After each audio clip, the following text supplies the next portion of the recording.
د هیلو وړانګه رادیويي ډرامه د ټولو د کامیابی او خوشحالۍ ملګری.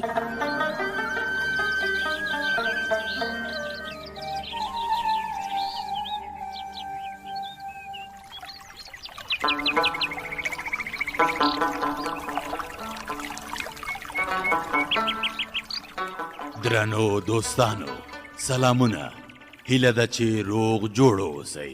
تیره برخه کې شیر زمان زما کلیوال راټول کړي وو او د یو فرهنګي مرکز د جوړېدو په هکله یې ورسره سلا مشورې وکړې.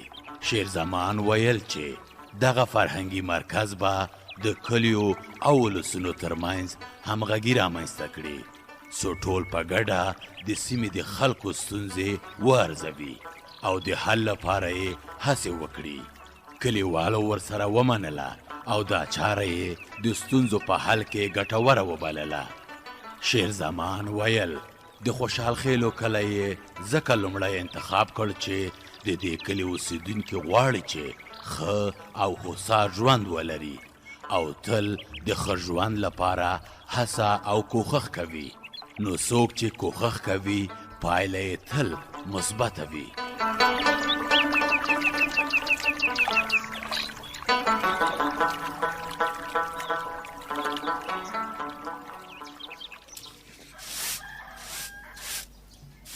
مورې ورځې ما تیشه وخوړه. مور دې جارشه زیبا جانې ورشه مرغانچه وګوره، ګوندې چرګانو هګۍ اچولې وي. هره مورې دا ځای لاړم. زیبا جانې لورې مورې څه شوې؟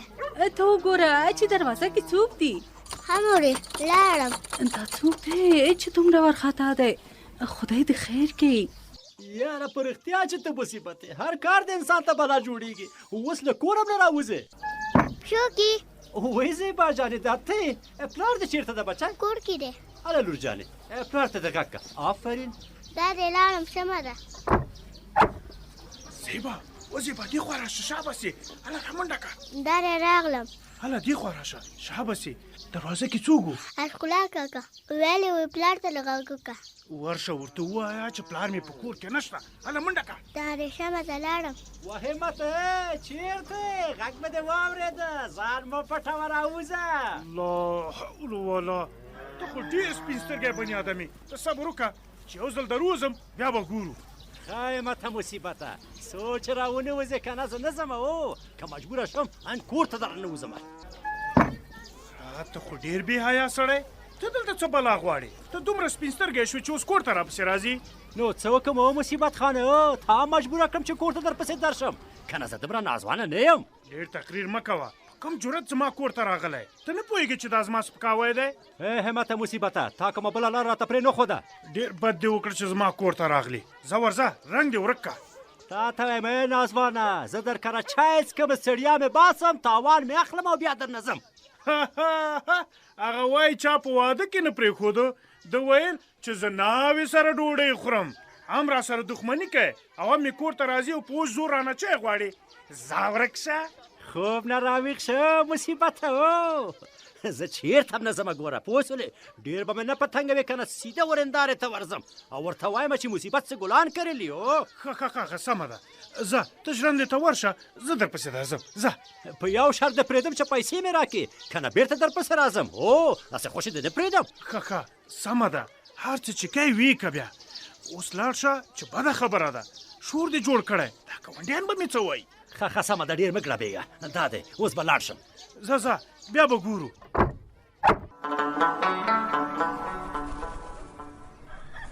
هله مړ شوم مورې، نس مې درد کوي. مورې مور د جارشه زویه، بیا دې څه شی خوړلي چې په نس دې درد دی؟ زه خبر یم چې څه شی خوړلی دي. والکه دومره مه ورپورې لګېږه، خو ویني چې هغه ناروغ دی. پرون یې د ناپاکه ویالې نه اوبه څښلې، ما ورته ډېر وویل خو زما خبرې ته یې غوږ کې نه ښود. والکه شمسه خیالي رښتیا وایي. تږی شوی وم، د روانې ویالې اوبه مې وڅښلې، نو څه مې کړي وای؟ سل ځله مې درته ویلي چې پټیو ته له ځانه سره پاکې اوبه وړئ، خو تاسې کله چا خبرو ته غوږ نیسئ. خیالي زویه ته ملامت یې. دغه ده اوس ښه شو. ملامت زه شومه؟ نازولې ته دې ووایه چې ناولې اوبه ونه څښي. دواړه ملامت یې، خو د شمس له لاسه ډېر په عذاب یم. ته ولې دومره بې باکي کوي؟ یو ځل خو تر روغتونه ورسېدې. له دې خبرو نه څه نه جوړېږي. خیالي زویه پاڅه ورور دې کلینیک ته بوځه. هله نو. اوه زه یې ولې بوځم؟ په ما یې څه؟ چې ته یې نه بیایې نو مجبوره یم چې زه یې بوځم. نه ته یې ولې بوځې؟ د خیالي موري هغه لونګۍ مې راواخله چې زه یې بوځم. خدای دې نااهله اولاد هېڅ چاته هم نه ورکوي. او پلار جانه ته خپله مریض سړی ته به یې ولې بیایې؟ چې نه ما پرېږدې او نه د پلار، بیا خو پاڅه او په خپله یې ورواله. یاره نو څه به ووایم؟ هله نو تیار دې شي چې بویزم. تر هغو به زه ډاکټر خالد ته زنګ ووهم چې په کلینیک کې شته او که نه. وښځې دا هلک ښه پاک که. شمسه زویه پاڅېږه چې کالي درته واغوندم. لاس دې راکړه مورې، پښو کې مې دمه نشته. وی شمسه زویه ته خو بیخي له پښو لوېدلی یې. هله راپورته شه.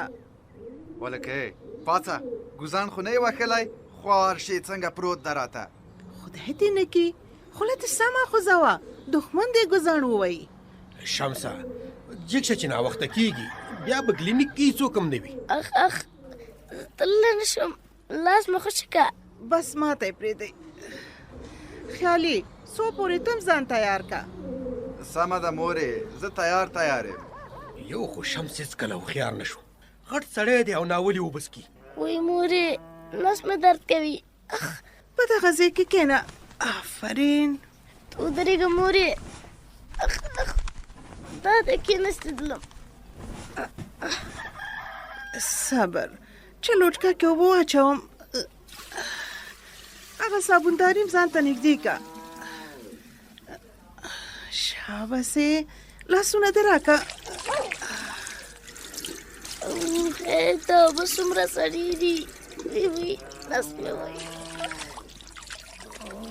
چې ناروغه شې بیا نو بیخي نازولی شي. ته د دې مردارو لاسو ته ګوره. مورې ژوبل دې کړم څه کوې؟ خود نو خدای زه څومره وخت د کیسه کړي نه دي. دې خیرو ته ګوره. خیالي خو در باندې هېڅ ملامته نه دی. مردار خوره لاسونه دې ونیسه چې اوبه در واچوم. دغسې اوس دې مخ ته اوبه واچوه. شاباس پاک شول مورې، بس دی نو. غلی شه چپ. څه کوې مورې؟ ژوبل دې کړم. وی دا دی پاک سوتره شوې. نو خدای وګوره د ګلاب په شان زوی لرمه.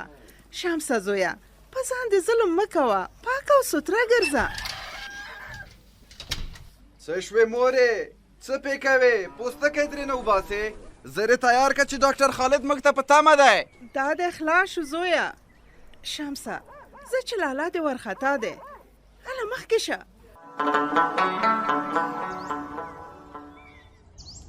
شیرزمان خانه په راتګ دې خوشحاله شوم، هر کله راشي. کور دې ودان مولوي صاحب، زنګ خو به مې پریشانه کړی نه یې؟ نه بې مقصده خو څوک چاته زنګ نه وهي. پوه شوم چې خامخا کوم کار لري. راځه دې کټ کې کښېنه، ښه سیوری دی. ماشاءالله دا ونه څومره لویه شوې ده. یا الله په ټول جومات یې سوری پروت دی. هو زړه پخوانۍ ونه ده. دا ګلان ګوره د دیوال خوا کې د انګورو تاک. واه څومره ښایسته دي. هو خلکو ته د خدای تعالی خیر ورکړي. د جومات په ساتنه کې ډیر کوښښ کوي. شاباسې والا تکړه خو دي. ښه دا ووایه چې چای څکې که شربت؟ کور دې ودان مولوي صاحب، تاسو ته تکلیف نه درکوم. نه نو یو شی خو بس کې. نو بیا یو ګیلاس اوبه راکه چې د دې بمبې د اوبو صفتونه مې ډېر اورېدلی دي. هو زموږ د بمبې اوبه ډېرې خوږې او ښې دي. دارو موشه قسمت مو ښه دی. شیرزمان خانه واخله دا دي اوبه، دارو دي شه. شکر الحمدلله. دا خو سمې دي واورې اوبه دي. ماشاءالله ډېرې خوږې او سړې دي. دارو دي شه. ښه نو اوس دا ووایه چې څنګه دې زنګ راته وهلی و؟ خیریت خو به یي؟ نه پوهېږم څنګه یې درته ووایم مولوي صاحب، شرمېږم. پلار مې را سره جنجال وکړه اول کې خو صح و زما وای چې مخکې له هر څه مې باید له خپل پلار سره مشوره کړې وای. پلار مې ویل چې ولې د خوشحال خیلو کلي ته تللی وې، بیا به نه ورځې، زه یې منع کړم. دا څه وای یاره، خفه دې کړم، دا خو ښه کار نه دی شوی.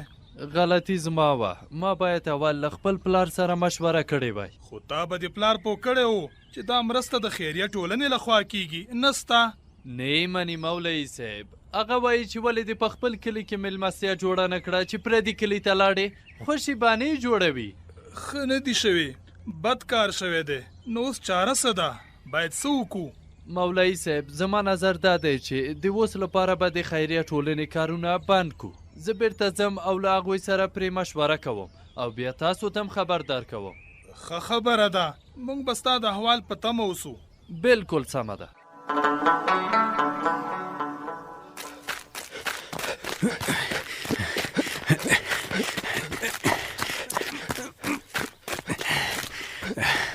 صبر وکړه امید جانه چې لږه دمه وکړو. زه خو هره ورځ په دې ځای کې دمه کوم. ښه سمه ده، راځه چې همدلته دمه ونیسو.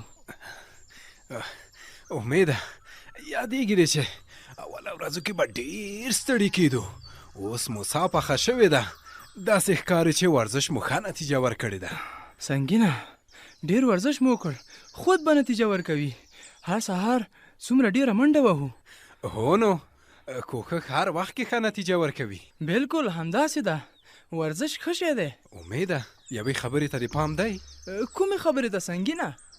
دا ډېره موده کېږي چې موږ او تاسو ورزش کوو، خو کلیوال مو ملګرتیا نه کوي، یوازې یې پرېښودو. باید د کلي ځوانان او زاړه وهڅوو چې ورزش وکړي. ښه خبره دې وکړه، دا خو به ډېر ښه کار وشي چې ټول کلیوال مو ملګرتیا وکړي او ورزش شروع کړي. خو دوی به څنګه پوهوو؟ ښه لاره یې دا ده چې اول مولوي صاحب له ځانه سره ملګری کړو، د هغه خبره ټول کلیوال مني. یاره ښه خبره دې وکړه سنګینه. امیده داسې به وکړو چې وروسته له ورزش نه به د مولوي صاحب څنګ ته ورشو. هغه معقول انسان دی، دلیل ته اړتیا نشته. که کومه ستونزه ونه لري مطمئن یم چې مثبت ځواب راکوي. سمه ده، همداسې به وکړو. ګمان نه کوم چې ورزش سره به څوک ستونزه ولري. ښه نو انسان دی، شاید خوښې نشي یا وخت ونه لري. خو یوه بله لاره هم شته. کومه لاره امیده؟ مولوي صاحب ته وایو چې د منبر له لارې نه خلک ورزش ته وهڅوي. بالکل ښه خبره ده، خو یوه بله لاره هم شته. کومه لاره؟ راځه شیر زمان سره دا خبره شریکه کو او په لومړي قدم کې د ماشومانو ترمنځ دا لوبه پیل کو. که ماشومان حاضر نشي نو بیا؟ که د هغوی ترمنځ داسې لوبه جوړه کو چې جایزه ولري نو په خپله حاضرېږي. دا دې ښه وویل، یو وار یې عملي کوو بیا ورو ورو په خپله سره ورزش ته مخه کوي. نو بس پنجکه چې دا کار به عملي کوو. سمه ده، درځه چې روان شو له خیره. مخکې شه نو هله. ته لږ صبر وکړه چې یو سیلفي عکس خو واخلو. واه واه څه ښایسته منظره پکې راغله.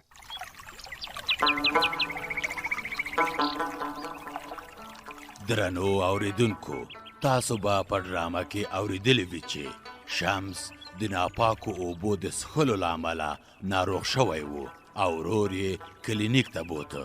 ماشومان ګلان دي، ګل په لږې بې پروایي مړاوی کیږي او رژیږي. ښه ده چې د دغو ګلونو ساتنې او پالنې ته ځانګړې پاملرنه وکړئ او له آفاتو یې وساتئ. په خیرنو لاسونو خوراک، ناپاکه خوراک او د ککړو اوبو څښل د ناروغیو لامل کیږي. نو مخکې تر دې چې ماشومان مو ناروغه شي هغوی پوه کړئ چې ناپاکې اوبه، ناپاکه خواړه او په خیرنو لاسونو خوراک کول خطر لري او د ناروغیو لامل کیږي. تر بیا مو په لوی خدای سپارم، د خپل ځان او خپل کورنۍ روغتیا ته پام وکړئ.